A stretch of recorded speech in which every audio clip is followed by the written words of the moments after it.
Hey, it's April from the Noble Garden, and this is my 8th episode of my Harvest Basket CSA series. And in this episode, we're going to talk about this damage, which I've already told you guys before, but I did decide to go to a local nursery and go ahead and replace these plants that look real bad because I don't want it to slow me down from being able to start selling my baskets in May.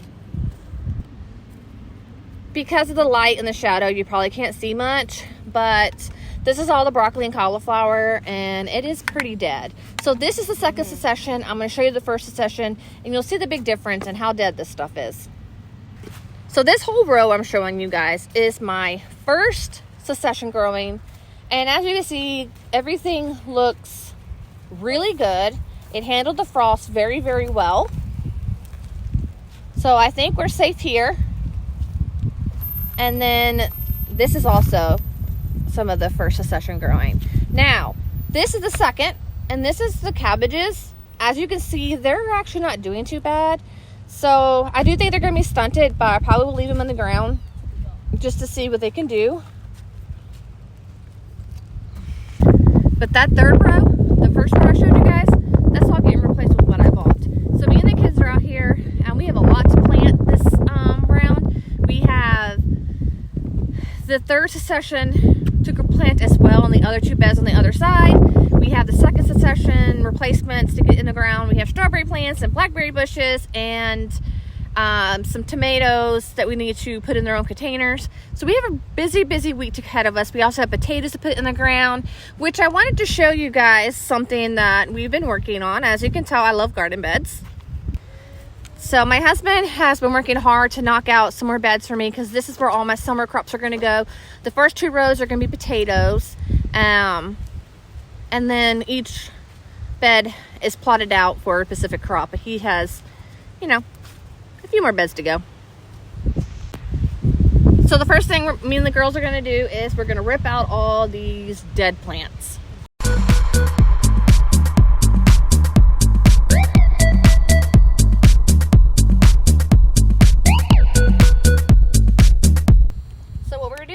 Is we're going around, we're taking the old out, and as we take an old one out, we're going to put a new one in. This right here is our new broccoli. Savannah, let me do it. It won't get out. Is it harder to get out than other plants?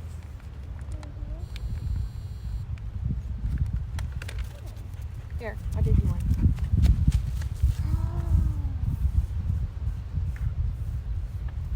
I got that. Okay.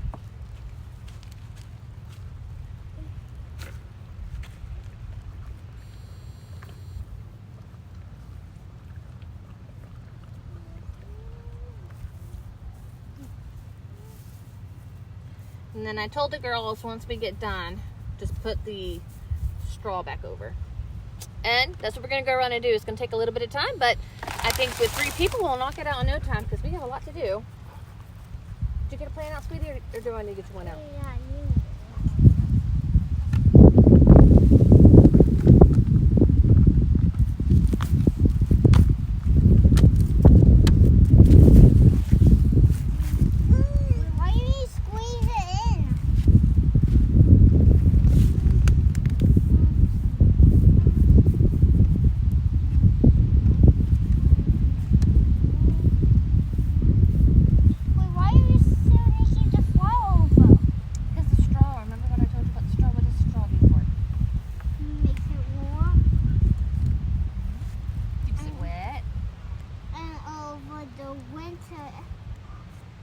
over the days will be cold. You got that one right there. Let me dig my hole a little bit more. Get out that spot. I'll get your plant out.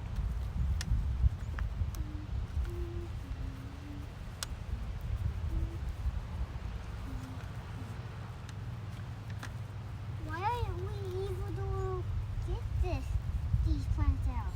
Why aren't we able to do these plants? They're probably going to die again. No, it shouldn't get cold.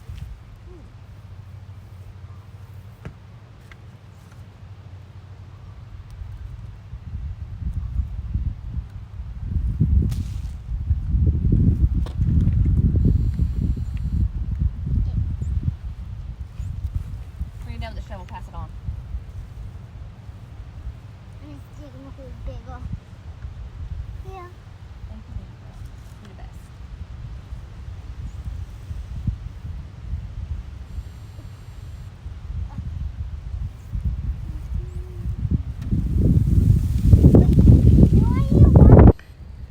So I got new cauliflower, broccoli, cabbages, and some curly kale in. So the next thing I want to work on today is getting my kohlrabi and my radish in. So I'm going to use a square foot gardening. So I have my template out, and I was able to get 8 feet in. Kohlrabi, I don't really know how far apart you should space them, but knowing what they look like, I'm going to go ahead and put them 4 per square foot. So 8 times 4 is 32. So there's 32 in one row. I can get 3 to 4 rows in this bed. So I think what I'm going to do is a row of the purple kohlrabi, a row of the green kohlrabi, and then the radishes take about a month, so 28 to 30 days to come mature enough to harvest. So I'm going to do half now and half in 2 weeks, so that way it spreads out. The other thing I'll do with radishes is I'm going to plug them in areas that have open places, because radish is one of those things I want to keep coming, and since they harvest, you know, within a month, you just got to keep putting them in. That's why that makes them easy to grow and easy to sell. So let me go ahead and make the holes in the middle for the second row of kohlrabi.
So I got the kohlrabi seeds in the ground, and before I move on to radishes, I want to talk about kohlrabi. So kohlrabi is about this big. It can get bigger, and when you use it, it really reminds me of a cabbage taste. I love it raw. Some people chop it up and put in salads. You can stir fry it. It is a very versatile vegetable. I'm pretty sure it's considered a root vegetable, and it's just an impressive vegetable, and I can't wait to show you guys once it's done. Now the next section I'm doing, I picked 4 rows out of the 8 to do radishes, and this is 16 holes. So I want to do different colors. So I'm gonna do a white one, a really dark reddish, pinkish, a pink, and a purple. And then the next time I might pick something different. I have a lot of radishes. I even have a yellow one. I have all kinds of colors, so I just want to make a handful of different color radishes for each basket. So let's go ahead and put them in the ground. The first one will be the purple.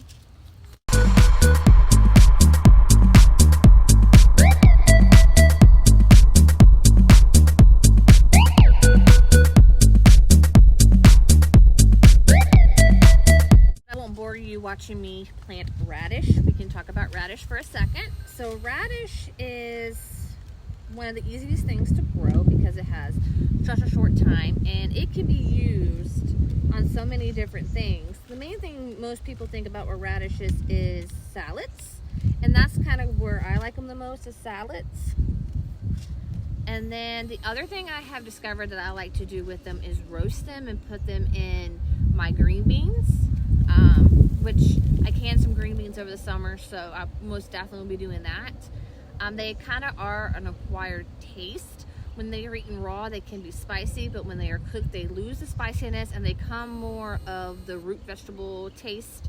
I've never really liked turnips or collards, but I've heard people compare them to turnips. But that is a couple ways you can use it. Hey guys, it's the next day. I got all the plants that I bought at that nursery in the ground, and today I'm going to work on my third succession group, which I don't have enough room for, but I have a solution. So I have these two 40 feet beds.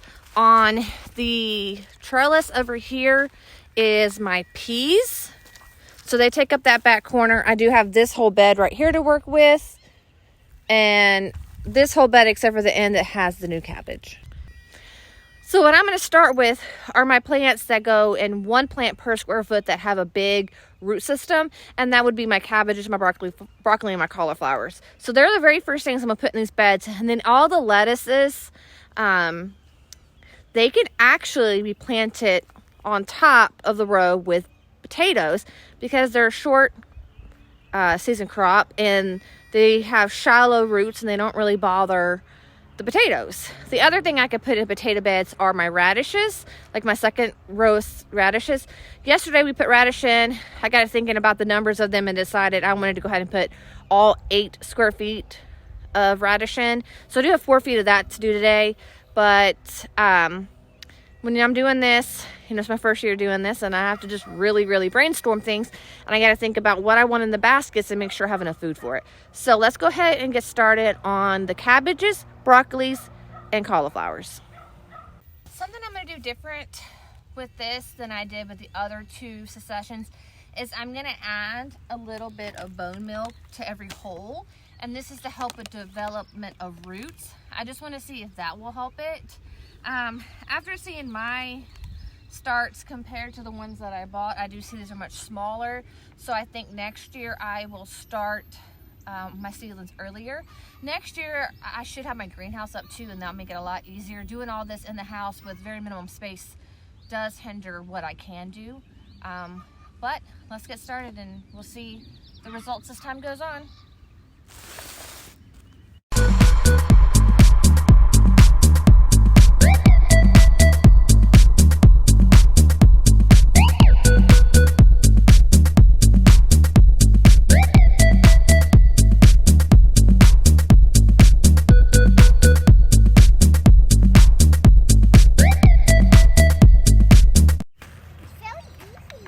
Alright guys, so I got all the cabbages and broccoli in. We're working on the cauliflower now, and let me show you what I've done.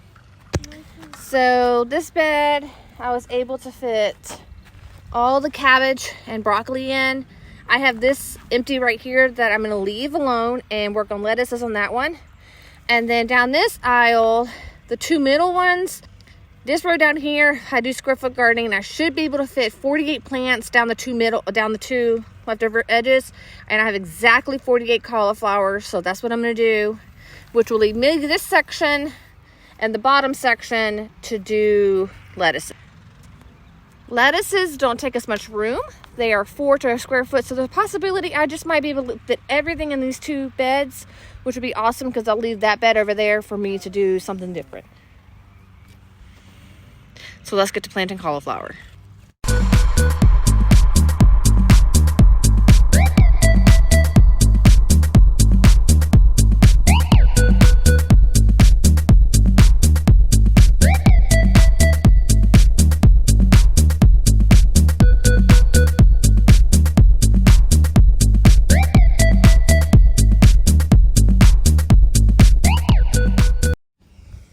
All right, little bit and I got 48 cauliflowers in.